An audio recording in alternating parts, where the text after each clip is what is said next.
भारत का संदेश लेकर स्वामी रामतीर्थ भी विदेशों में गए। तो जब वो जापान में थे तो उन्होंने लिखा कि मैं एक स्थान पर गया हूं जहां मुझे 100 साल पुराने, 50 साल पुराने, 25 साल पुराने पेड़ दिखाए गए, लेकिन वो 6 इंच से 8 इंच से ज्यादा लंबे नहीं हुए। और वो वही पेड़ है जो हिमालय के आंगन में उगते हैं, 100-150 फुट की ऊंचाई तक जाते हैं, लेकिन यहां गमलों में वो 6 इंच 8 इंच के हो गए, 50 साल के, 25 साल के, 100 साल के। कि मैं उनसे पूछता हूं ये लंबे क्यों नहीं हुए? बोले ये कला है, बोनसाई की पद्धति है। कि मैं पूछ रहा हूं ये कला क्या है, आप कैसे करते हैं?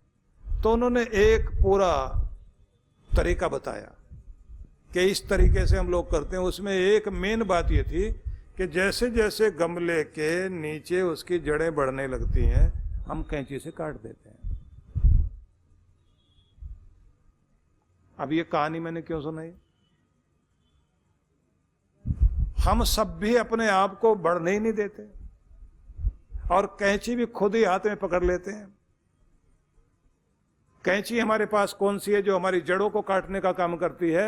वो कैंची है जब आप अपने आप को खुद कोसते हैं। मैं अच्छा नहीं कर सकता, मेरे साथ बुरा हुआ है, मेरे परिवार ने साथ नहीं दिया, मेरे रिश्तेदारों ने साथ नहीं दिया, मेरे साथ घटनाएं अजीब घटती रही हैं और मेरी किस्मत अच्छी नहीं है, मुझे पता नहीं भगवान ने ऐसा क्यों बनाया। और फिर ऐसे लोग भी मिल जाते हैं जो आपको बताएंगे आपके साथ 16 साल की शुक्र की महादशा चल रही है, आपके साथ 7.5 साल के लिए शनि की दशा चल रही है, आपके साथ जो है ये 18 साल का ये वाला, ये राहु का, ये केतु का, बहुत तरह की चीजें। अब बर्दाश्त करते रहना, चुपचाप बैठे रहना। ज्योतिष शास्त्र के अच्छे ज्ञाता मिल जाएं, वो निराश नहीं होने देते, लेकिन डराने वाले मिल जाएं तो वहां भी वही कैंची चलेगी। फिर आप बढ़ना चाहते नहीं बढ़ पाएंगे। मुझे एक बार मन में सूझा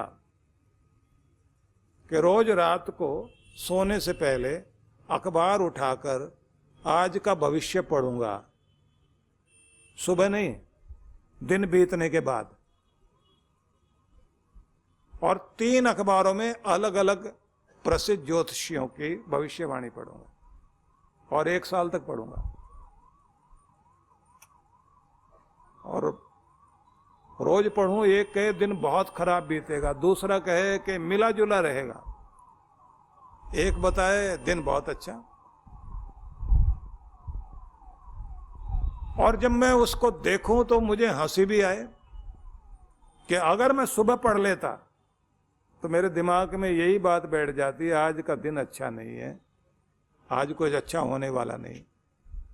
हो सकता है कि ज्योतिष के हिसाब से दिन अच्छा नहीं था, लेकिन मन में नहीं बैठाया कि दिन अच्छा नहीं है। मन में तो यही बैठाया कि जब तू मेरे सिर पर है और जब तेरा साथ है तो फिर हर दिन अच्छा है।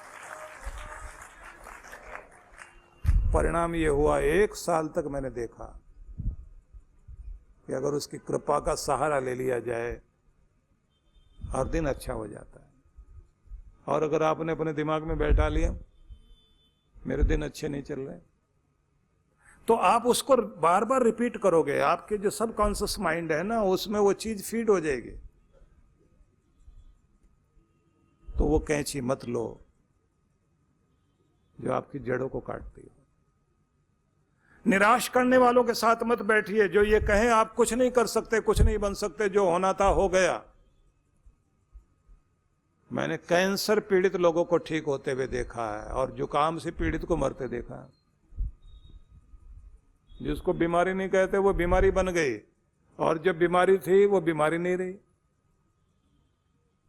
तो क्या समझ में आया कि जिस आदमी का संकल्प ऊंचा है और जिसका संतुलन अद्भुत है, वो आदमी कैसी भी परिस्थिति में क्यों ना हो, वो टूट नहीं सकता। इसलिए गीता क्या करती है? समत्व की शिक्षा देती है। ज्ञानस्य भिक्षाम शरणागतिम च, और ज्ञान की भिक्षा देती है। आपको भोजन दिया जाता है। भर्तृहरि ने कहा था ना, धैर्यम यश्च पिता क्षमा च जननी शांति चिरम गेहने, कि एक परिवार आपकी जिंदगी में होना चाहिए, और वो सांसारिक परिवार नहीं है। धैर्य पिता हो, धीरज, क्षमा मां, ये आपको सनात करते हैं। जो धीरज नहीं छोड़ता, पांव जिसके डगमगाए नहीं, और जो क्षमा मांग ले और क्षमा कर दे, तो समझ लेना उसका जीवन धन्य हो गया। और जिन्होंने गांठ बांध ली, वो बदला लेने में और जीवन को घृणा से और ईर्ष्या से भरकर पीड़ित करने में लगे रहते हैं। धैर्यम यस्य पिता क्षमा च जननी शांति चिरम गेहने। पति पत्नी एक दूसरे का साथ लेकर जीवन की यात्रा आगे बढ़ाते हैं तो कहते हैं शांति या शांत रहने का स्वभाव, ये एक जीवन संगी वाला गुण है। तो उसी में सारे शब्द कहने के बाद उन्होंने एक शब्द कहा, ज्ञानामृतम भोजनम। ज्ञान का अमृत ही भोजन है।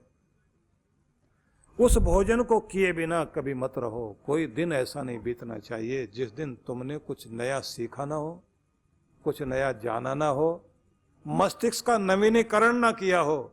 जब आपका दिमाग नया बनता है तो आपकी जिंदगी नई बनती है। इसलिए आप दिमाग को नया बनाओ। जिज्ञासा और जिजीविषा, इसे खत्म मत होने दीजिए। नया सीखते रहने की भावना रखिए। हर दिन कुछ नया सीखना है, नया करना है। तो आप फेसबुक या ज्ञान में मत जाओ। डिजिटल वर्ल्ड में बहुत सारी ई लाइब्रेरी भी अपनी जगह है, लेकिन वहाँ ज्ञान के नाम पर बहुत कुछ मिथ्या ज्ञान भी है। ज़्यादातर लोग उसमें भटक जाते हैं। आपके पास एक अच्छी लाइब्रेरी होनी चाहिए। अच्छी पुस्तकें घर में रखो जरूर। अच्छे वचनों को सुनो, उससे आपके मस्तिष्क का नवीनीकरण होता है। अभी पिछले दिनों मैंने सब जगह से अपनी सारी पुस्तकें एक जगह इकट्ठी की। हमारे गुरुकुल के विद्यार्थी पुस्तकों को लगाने के लिए आए। उन्होंने गिनने के बाद बोले 5700 तो हो गई। मैंने कहा अभी एक जगह से और आनी है। बोले ये आपकी निजी हैं। मैंने कहा हाँ, जो बचपन से लेकर अभी तक सब पढ़ी। मैंने कहा सबके पन्ने उल्टे हैं, इतना याद रह जाता है, लाभ क्या होता है? बच्चे हैं छोटे छोटे पूछ रहे हैं। मैंने कहा आदमी हजारों से मिलता है और हजारों से मिलने के बाद भी उसके जीवन में कूड़ा करकट जमा हो जाता है। लेकिन अगर हजारों कीमती महान पुरुषों से मिलने का मौका मिले तो जिंदगी में चमक और सुगंध आनी शुरू हो जाती है। तो विगत समय के महान पुरुष हुए और इस समय भी जो इस धरती के नक्षत्र बने हुए हैं, ऐसे जो बहुत अच्छे चिंतक लोग हैं, उनसे एकांत में इन पुस्तकों के माध्यम से मिलने का मौका मिलता है तो मुझे लगता है कि इससे बढ़िया संगति कोई हो नहीं सकती। आपके पास भी आपकी लाइब्रेरी होनी चाहिए। जॉर्ज बर्नार्ड शॉ की एक पंक्ति मुझे पसंद है। उसने कहा था कि आज के युग में सबको पढ़ना आ गया, लेकिन क्या पढ़ना चाहिए ये नहीं आया। जिसे ये समझ आ गया कि क्या पढ़ना चाहिए, बस उसे सबको समझ में आ गया। जिंदगी तो कीमती उसकी है। तो ज्ञान की भिक्षा जीवन के लिए जरूरी है। जल्दी जल्दी श्लोक पूरा करता हूं। शरणागतिं च, कि गीता देती है एक और लाभ, कि समत्व सिखाने के साथ शरणागति सिखाती है। ये बड़ा प्यारा शब्द है। ध्यान रख लीजिए कि जब आप शरणागत हो जाते हैं, बस भक्ति तो वहीं से शुरू होती है। समर्पित हो जाना। जब यम से नचिकेता ने पूछा था ना कि मैं जानना चाहता हूं मरने के बाद क्या होता है, और जानना चाहता हूं कि मरने के बाद जो महत्वपूर्ण गति है वो क्या है, और वो जिसे पाना चाहते हैं वो मिलता कैसे है। तो यमराज ने कठोपनिषद में एक बड़ा अद्भुत संदेश दिया, जिसमें एक पंक्ति ये थी, नायम आत्मा प्रवचनेन लभ्यो न मेधया न बहुना श्रुतेन। बड़ी बड़ी बातें बोलने से ईश्वर नहीं मिलेगा, बड़ी बुद्धिमत्ता से भी नहीं मिलेगा। क्या करो फिर? यम एव एष वृणुते, तुम वो हो जाओ कि तुम्हें भगवान चुन ले, स्वीकार कर ले, शरणागत हो जाओ, बस तभी वो अपना रूप दिखाएगा। शरणागति ही एकमात्र रास्ता है कि ज्ञान से, ध्यान से, भक्ति से, पाठ से, पूजा से उस बिंदु तक पहुंच जाओ कि अपने प्यारे के प्रति समर्पित हो जाओ। हर रूप में वही दिखाई दे, फूलों में, फलों में, नदियों में, बहारों में, पहाड़ों में, सूरज की चमक में, इंसान में, सर्वत्र उसकी लीला और वो महसूस होने लगे, और मैं उसके लिए जी रहा हूं। वो हर पल मेरा साथ देने के लिए मेरा हाथ पकड़े हुए है, महसूस करना शुरू कर दो। और ये शरणागति दो तरह की होती है। एक तो होती है जैसे बंदरिया और उसका बच्चा, और एक जैसे बिल्ली और बिल्ली का बच्चा। अब समझ में आ जाएगा आपको। अब ये उदाहरण जो सामने दे रहा हूं ना, ये आपको शरणागति समझा देगा। बंदरिया अपने बच्चे को कहती है, तू बड़ा होशियार, तू बड़ा बुद्धिमान, बस मुझे पकड़े रहना और जहां जाना वहां मैं तुझे आसानी से पहुंचा दूंगी, और पकड़ छोड़ दी तो गिरेगा, चोट खाएगा, ये तेरे ऊपर है, इसलिए पकड़ मजबूती से। तो बंदरिया का बच्चा माँ से ऐसे चिपट जाता है, उसे छोड़ता नहीं, और वो एक डाल से दूसरी डाल पर जंप लगाती हुई जहां उसे ले जाना चाहती है वहां लेकर जाती है। तो एक शरणागति तो ये, इतने जोर से भगवान को पकड़ो कि दुनिया भले ही छोड़ जाए लेकिन मालिक ना छूटे। वो इस डाल से उस डाल पर ले जाए, खतरा दिखाई देता हो, डर लगता हो, तो भी छोड़ना नहीं। मेरी माँ है, बुरा नहीं करेगी, जिधर ले जाएगी मेरा हित करेगी। दुख में, सुख में, हानि में, लाभ में अपने प्रभु को मत छोड़ना। ठीक है, समझ में आया? पक्का पकड़ लेना। अगला शब्द और बता रहा हूं। अब बात आई बिल्ली की। बिल्ली अपने बच्चे से कहती है, ढीला छोड़ अपने आप को, और तू है ही नहीं, ऐसे हो जा। जो कुछ है तेरी माँ है, तू नहीं है।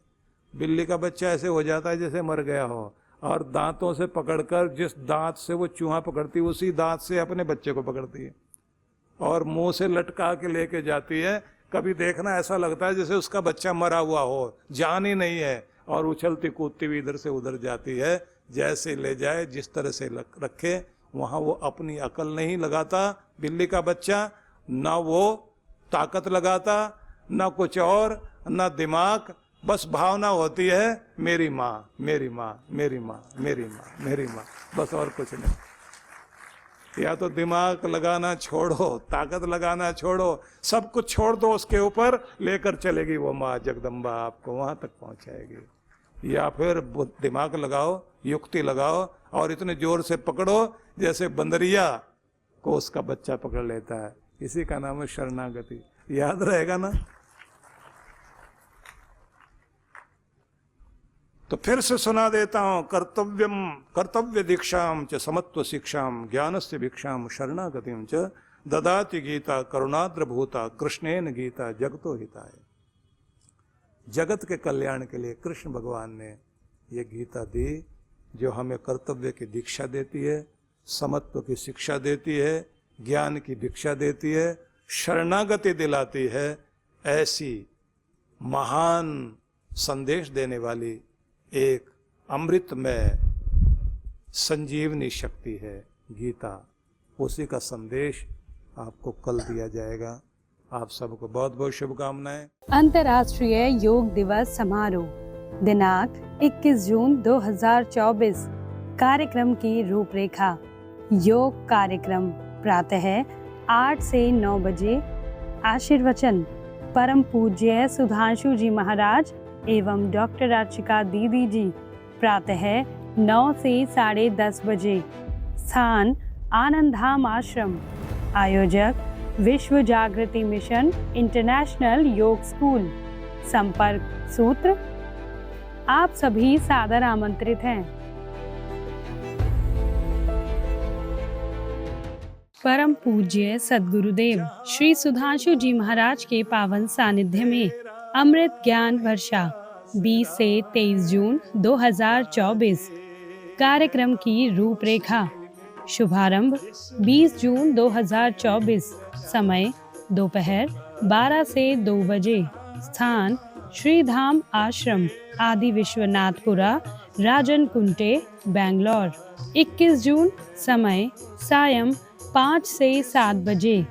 22 जून पूर्णिमा दर्शन एवं सत्संग। समय प्रातः 11 से 1 बजे, सायं 5 से 7 बजे। 23 जून। समय प्रातः 10 से 12 बजे।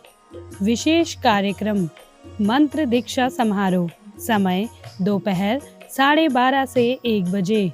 स्थान Purnima convention centre, 31st cross, 4th block, Jayanagar, Bangalore. आयोजक विश्व जागृति मिशन, बैंगलोर। संपर्क सूत्र। परम पूज्य सद्गुरुदेव श्री सुधांशु जी महाराज के पावन सानिध्य में गुरु पूर्णिमा महोत्सव 29 और 30 जून। कार्यक्रम की रूपरेखा। 29 जून आशीर्वचन सायं 5 से 7 बजे।